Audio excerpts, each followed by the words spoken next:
Ouais, bonjour à tous. Alors cette fois, une vidéo. Vous remarquerez que dans mes vidéos, je ne néglige pas les problèmes environnementaux qui sont soulevés par les listes comme Yannick Jadot, Europe Écologie Les Verts, ou les problèmes du bien-être animal relevés par les animalistes et tout ça.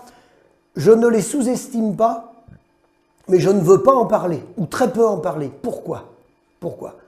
Parce que pour moi, c'est l'arbre qui cache la forêt.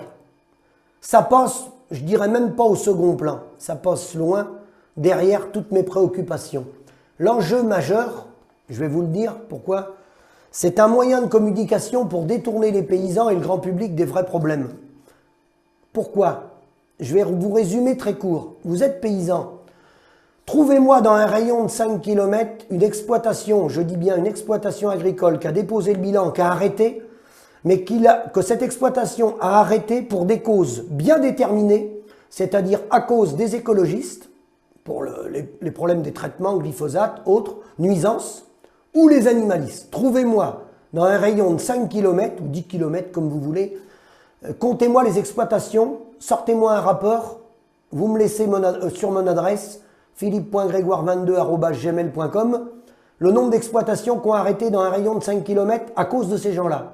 Et moi, dans le même temps, lorsque vous m'aurez répondu, je vais voir où vous êtes situé géographiquement, et moi, dans un rayon de 5 km, par contre, je vais vous trouver des dizaines de paysans qui ont arrêté pour des raisons économiques. C'est la raison pour laquelle j'embraye ma vidéo où je veux vous amener. Vous voyez, j'ai rien inventé, j'ai été chercher tout ça sur Internet, c'est un peu de travail de fond, mais il faut aller les chercher, les infos. L'industrie agroalimentaire, poids lourd de l'économie mondiale. Excusez-moi, je vais vous faire un peu de lecture, mais c'est très important. Poids lourd de l'économie mondiale. Au niveau global, l'industrie agroalimentaire est un poids lourd sur le plan économique. En chiffre d'affaires du marché alimentaire mondial, ça s'élève à 8 000 milliards de dollars. 8 000 milliards de dollars. Selon les prévisions, ce marché connaîtrait une croissance annuelle de plus 3,14% sur la période de 2021 à 2025. L'agroalimentaire représente entre 25 et 30% des emplois à l'échelle mondiale. À l'échelle mondiale, il y a plus d'1 milliard d'individus qui travaillent directement ou indirectement pour l'agroalimentaire. Inutile de vous dire pourquoi les politiques protègent ces gens-là. Vous avez déjà une partie de la réponse dans les citations que je viens de vous faire. En 2019, le segment des confiseries et des snacks était le plus prolifique, à hauteur de 17% des revenus globaux. La viande se classait en deuxième position à 15%. Et le pain et les produits céréaliers complétaient le podium à 14%. 14% des revenus globaux, au niveau mondial. Donc ensuite, de manière générale, le secteur de l'agroalimentaire a plutôt bien résisté à la crise du Covid. La baisse de volume est 3-4 fois moins forte que celle enregistrée en moyenne dans les autres activités. Néanmoins, d'importantes disparités existent entre les segments. Le chiffre d'affaires au niveau européen, le chiffre d'affaires de l'agroalimentaire, c'est 1,2 trillion d'euros. Pas millions d'euros, trillions d'euros. Je vous rappelle que le produit intérieur brut de la zone des 27, c'est 14 000 milliards d'euros, le produit intérieur brut. La valeur ajoutée dans l'Union européenne, 266 milliards d'euros. C'est 20,7% de la consommation des ménages. Voilà. Alors l'agroalimentaire, je reste toujours en Europe, est aussi le premier employeur de l'Union européenne. 4,8 millions de personnes travaillent dans l'industrie agroalimentaire, au sein d'à peine 300 000 entreprises. Je rappelle que dans ces 300 000 entreprises, il y en a moins de 2% qui font plus de 80% du chiffre d'affaires. Parce que c'est des oligopoles, ils ont des multiples sociétés et il y a quelques acteurs, comme dans les grandes surfaces. Ensuite, l'industrie agroalimentaire s'est largement tournée vers le marché européen qui représente 91% du chiffre d'affaires. Néanmoins, en 2020, le chiffre d'affaires à l'export de l'industrie agroalimentaire européenne atteint 185 milliards d'euros à l'export, en hausse de 1,4%. Hein? Voilà. Donc ça, c'est pour vous donner des chiffres. Je vais vous en donner d'autres, très très importants. Très très très importants. La demande est toujours soutenue. La demande est toujours soutenue.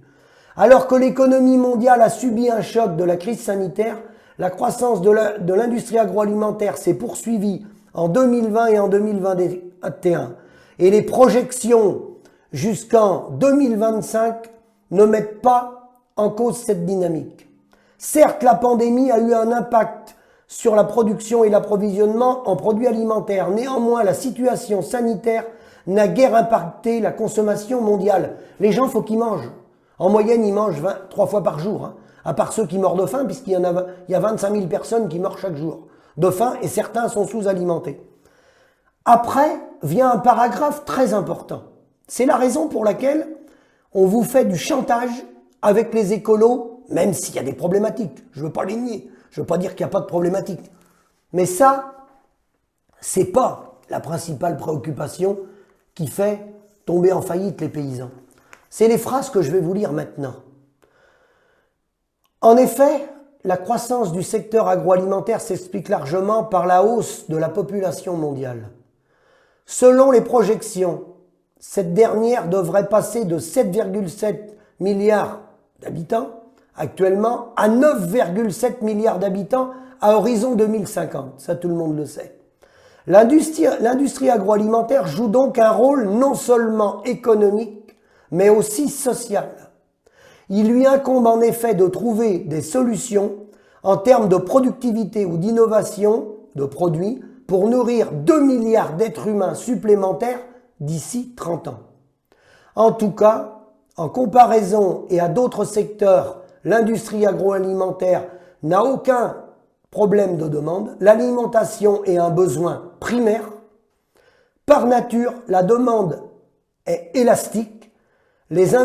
Pour les investisseurs, la question est surtout de prévoir ou même anticiper les tendances pour répondre à la question: comment les humains se nourriront-ils demain, dans 10 ans, dans 20 ans, dans 30 ans et dans 50 ans? Et pour cela, tenez-vous bien, cher ami paysan, que je vois faire des commentaires sur tous les réseaux. Alors que les entreprises peuvent trouver des gisements de productivité dans les exploitations de nouvelles tendances, dans un contexte de lutte contre le réchauffement climatique et la raréfaction de certaines ressources, la terre et l'eau, cela passe par exemple par le développement de nouvelles productions alimentaires. Écoutez bien, je parle de l'industrie agroalimentaire, là. Des budgets qui sont alloués en cogestion avec les États, avec les banques publiques d'investissement. Donc là, on ne parle pas des écolos ni des animalistes. Développer les protéines végétales à l'instar de roquettes. Nourrir à base d'insectes pour l'alimentation animale. Cultiver la viande en laboratoire. Culture des algues alimentaires. L'agroalimentaire est un secteur clé au niveau économique, social et environnemental. L'industrie agroalimentaire se caractérise par une demande très forte et une croissance continue. Les perspectives pour les investisseurs sont excellentes. Les gars, la viande en laboratoire, c'est financé par l'agroalimentaire, par des bras de nos coopératives, de vos coopératives. C'est vous-même, en livrant du lait, en produisant des canards, en livrant du blé, en produisant des poulets, en produisant des cochons. C'est vous-même qui financez une partie de votre destruction.